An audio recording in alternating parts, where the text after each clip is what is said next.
the reason I love trapping is because of all the curiosities that kind of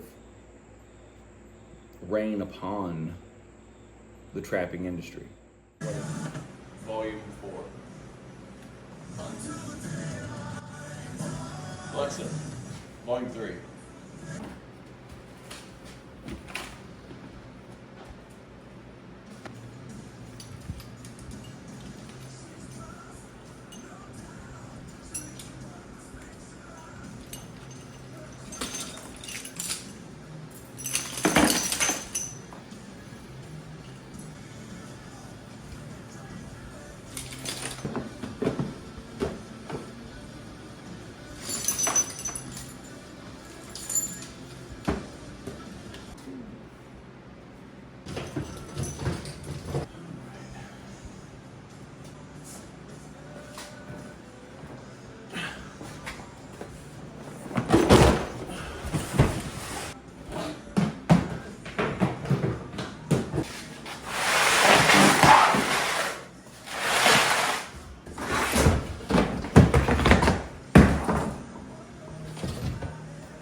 Okay, so what I've been doing is I'm really trying to consolidate some of these totes. And so far I've been able to do that. I think I can get the rest of these traps into this tote, and then if I have to, I might be able to put 1 or 2 more. So right now there are 32 traps in each one of these containers, and then there are 45 traps in each one of those 3, and then as well as that one. And then those all have 32, 32, 32. The smaller ones, they can hold about 15. So, and then that large one, I think there's probably 50 or 55 in there, maybe 60. So I've got plenty of traps. I'm not worried about that. I'm just really wanting to consolidate and have more space to use up these. What you got in there? I got your rocks in there. Oh, you got me some rocks? For you. Okay. Awesome. Now another thing that, you know, is talked about. Oh shoot, yeah, I forgot. Ended up picking up these. Got these off of Backwoods Trap Supply. Thank you, honey. But when it comes to SDS hammers, or in my opinion, this is the best one. It's 24 volt. You know, you can get the 8 amperage hours, but you've got your hammer, you've got your hammer and drill, you have just your regular drill. That is probably, in my opinion, the primo that you can buy. It also comes with a keyless chuck and a SDS bit. So they're quick connect, and they just pop on right here at this tip, and then they pop off. It's very, very simple. If I was going to say number 2, to pick number 2, I'm going to probably have to go with just the DeWalt. And it does well, but it's a 20 volt. So, you know, it's always nice to have. And then, you know, so for your third choice, I think you're probably going to go with like Milwaukee or a Bauer or something along those lines, getting down, you know, to those other makes and models. Now, there's nothing wrong with them. I just think for the longevity, stand-wise, and these have a very good warranty on them. So I have actually had to replace the DeWalt before, but it was a free return, so there was no complication, no issue. But in my opinion, that's kind of how I would rank them. Just me personally. So these are the Bridger 3s. And I know what you're thinking. Dude, you don't run the Bridger 3s. Why do you have these? And the reason I have them is because I picked them up for a buddy of mine. So he runs these, and I picked them up for him. I'm just going to go ahead and actually probably just go ahead and put them in some solution. Just a little bit of solution to break up that oil, take that grease off, and then get them off, let them set and dry out, and then I'll probably just give them a quick power wash. And after that, they're going to be ready to hang and dry, and then hopefully tomorrow, if it's a pretty decent day, then what I'll do is I'll get them out and then get the wax going, get it real hot, and dip them into the wax. So probably a pretty quick process, really. There's 36 traps, shouldn't take but no time, really.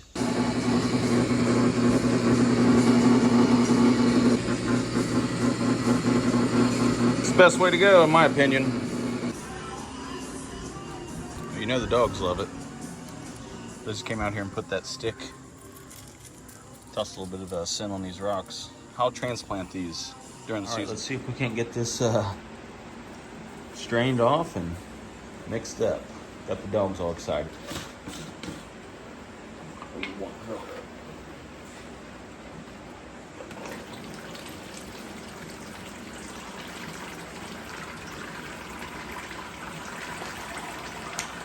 Woo! All right. Worked out pretty well. Now I can just let that set. Oh. Shake, shake, shake, Sonora, shake your body right. Oh yeah. Get all that goodness in there.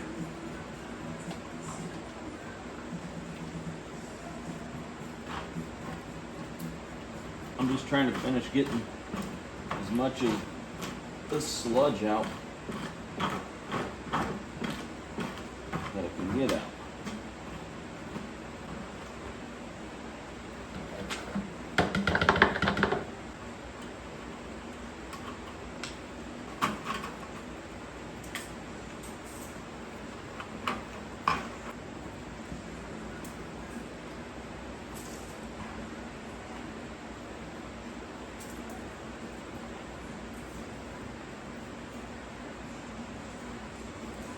All right.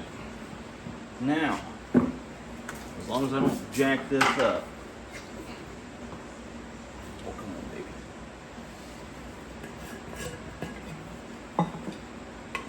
Sheesh.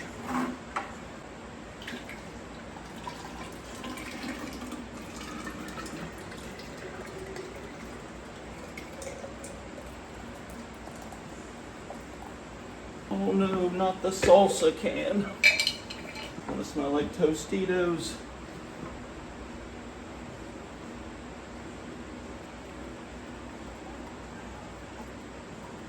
Chuck, wake up, you old fart. Get over here, smell this. Come on. What do you think, bud? What do you think? Give me an honest review. Honest review, what do you think?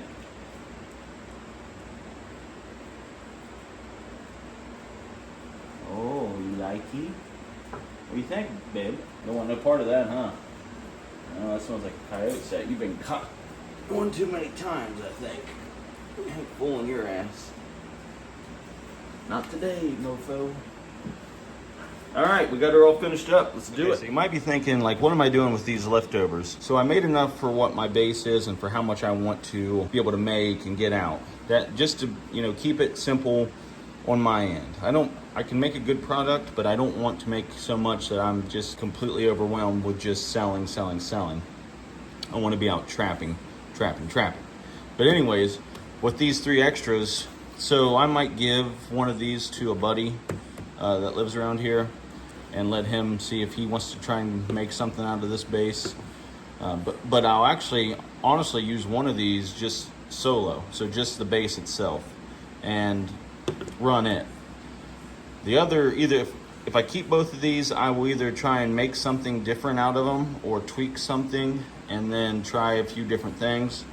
Or like I said, I'll give one to a buddy and then I'll just keep another one and try and do a couple different things with it. But that's kind of how I do whenever I have a little bit of leftover or run over. I'll keep one, use it just solo, and then tinker with the other 2.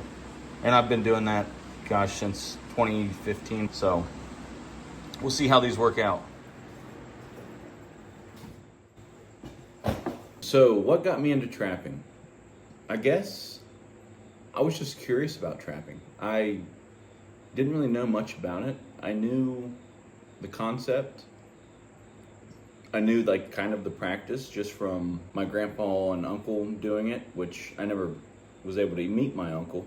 But from talking to my grandpa and my grandma, I knew some about it. And then I started getting some of the old magazines and Fur Fisher Game and Trapper Predator Collar, and just really got enamored by the whole concept of trapping. So it made me curious, and that's kind of that's kind of the whole premise or purpose of why I'm still about it. I'm curious. I'm just, what can be done? What can you do? What is it possible?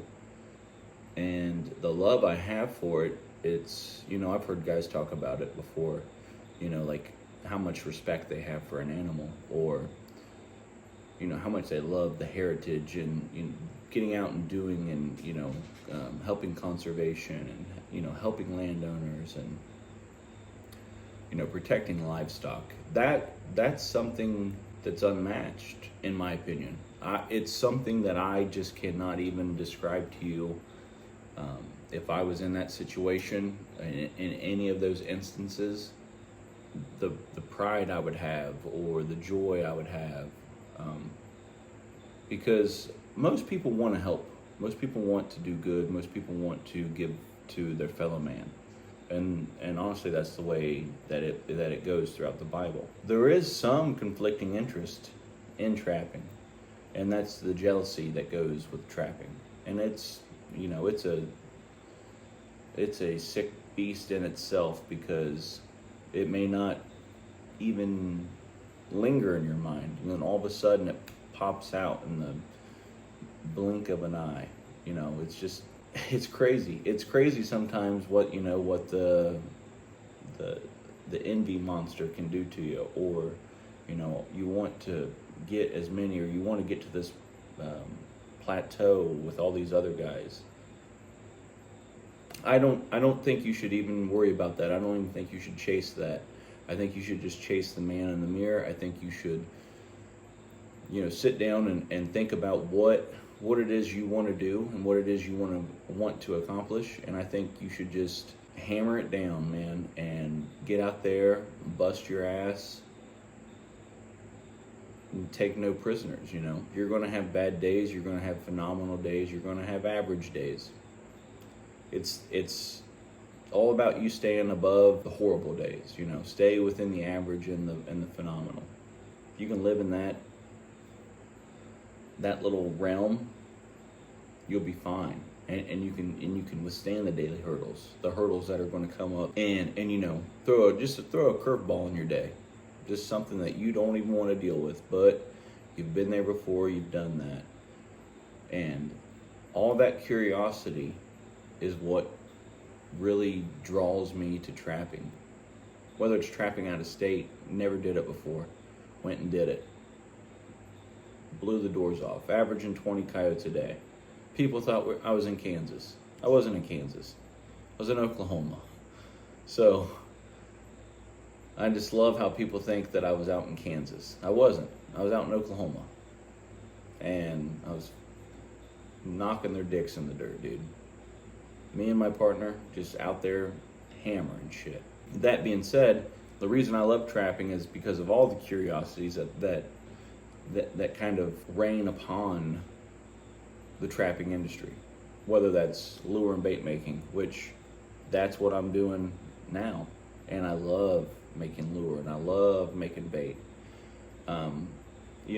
Making bait's a little bit more cumbersome, and it's a little bit more work if you don't have a good system or if you don't have good equipment. So what I did over the years, I've bought better equipment, whether that's a better grinder that makes the consistency way more in tune with the whole line and the product. And then, using a 15-inch 12-speed drill press that runs on electric, and I can put on a big-ass paint stirrer or a concrete, and I can run them, and dude, you can really pump through mixing up a bunch of stuff on one of those, especially if you gear it down and you switch up the belts within the machine. At least that's how mine is. But you know, and then even going down and trying to make different lure bases you haven't even maybe heard of, or they're so simple you never thought to combine them. You know, and then sitting there thinking about all the stuff I've learned from going to different trapping conventions and talking to guys like John Hoban, and you know, we're talking there and we're sitting there talking about parts per million and you know, all these different fractions and breaking things down. It's like to have a little bit of knowledge I think that really does help, and that's going to incorporate within your business so much better than if you're just kind of run of the mill on your curiosity to learn, your curiosity to continue to grow. And I definitely have the curiosity, and that's why I love trapping, and that's, you know, everything about trapping, just from even being asked to go trapping back when I was 11, 12 years old and run a line with who is still my mentor to this day, and I love the guy. But being curious enough to go do it, because it's like, wow, what is this? I always went down and, you know, ran the creeks at mom and dad's house and would hunt snakes, pick up crawdads, or sang for hellgrammites, go bullfrog hunting with a spear, with a rifle, you know, with a pellet gun, all these different things. Like if I had cameras back then, holy cow, the stuff I could have showed you, that me and a couple of my best friends, like Travis and Gage, like we were out there doing stuff nonstop all day long. And now that trapping is something that I can do into my adult life, learning about it at such a young age was phenomenal for me, because now, you know, I know the pros, the cons, some of the negatives that come with it, a lot of the positives that come with it. And I'm able to just make my own assumption, my own educated guess, and say, you know, is this right or wrong? And I can go out and I can do it, and I can do it at a high level and at a very humane level, and do it well, and do it in a short period of time. And then, hey, I've got what I needed. I did what I needed to do, help my landowners out, and I'm gone. And I'm so efficient and so proficient at it now that I don't even second guess going into a place. And I know that sounds so cocky to say, but sometimes cocky is confidence, and I don't want to come off as cocky. I want to come off as confident. I want to, you know, if you're wanting someone to come into your spot and help you out and get rid of predators, get rid of nest predators, get rid of, you know, your canines or your felines, I'm confident enough that I can go in and roll into any place. I am smart enough that I can look at an aerial map. I can read topography. Thankful to my alma mater, high school, for giving me the knowledge and understanding of doing topography, especially in my BOAG class, which is a terrible downside because I don't believe they no longer do that anymore. But I do appreciate one of my old professors, Mr. Peters, and now friend, for, you know, instilling that, just giving that opportunity to learn about it and being curious. So, you know, with that being said, I'm not going to get onto a big soapbox on it, but if you've never been out on a trap line, or if you've never experienced something so real and so close to the earth, because it's very, very close. You get so close to that animal, and you know, you can smell them, you can hear them breathing, and it's something you can't describe, but it's so real and it's so natural. I guess it's natural for me, and I think for other folk or my other cohort, I think they agree that it's just a natural part of their being. But it's a crazy time, but it's a very rewarding and very humbling time, because you know you're after an animal that you love so much, or you respect, or you have researched, or you have spent all this time and dedication on putting your boots on the ground and going out and looking or scouting And, you know, to sit there and think like you don't respect that animal, that's so much farther from the truth than anything I could probably think of. Because I think, like many of you that might be watching this would agree, we love those animals. We love the deer that we hunt. We love the turkeys that we hunt, the squirrels we hunt. We love watching them. We love consuming them. And we love being able to make garments and blankets, things that are going to be so renewable that when the time comes to pass it down, it's not going to be an issue with any, like there would be with any synthetic that you could possibly be using or possibly be incorporating into your lifestyle, whether, you know, it's your throw rugs, your blankets, or your clothing. With fur, it's a 100%, you know, renewable resource, and it makes me curious.